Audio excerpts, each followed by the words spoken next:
So having said all three of those components, let's delve a little deeper into like the nuts and bolts of the equation. So for the first item, which is staff expense, generally what I'll tell a company is you can either be very accurate by taking all your salaries, adding those all up for the month. I also add in benefits and expenses associated with salary. So that's usually about an extra 15%.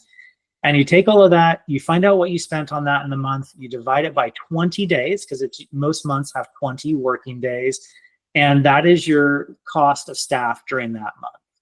Now, if you don't want to go to all that effort, in general, the national average hourly rate is about $28 per hour. Add 15% to that, multiply that by the number of people in your office, and that's your daily rate. So it's a very simple way for you just to get started. For the operational expenses, what I do is we add up your rent, we add up your utilities, we add up your IT support costs, we add up your professional fees, whatever it takes that's in your expenses area in your profit and loss. Add all of those up for the month, and then divide them by 20, which is the number of working days, and that's your operational cost for a day.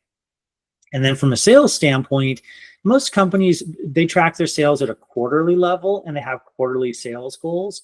And so, this is kind of where it gets a little more art than science. But what I would do is take your number of your quarterly sales goals and then divide that by 60, which is going to be the number of days in number of working days in 3 months.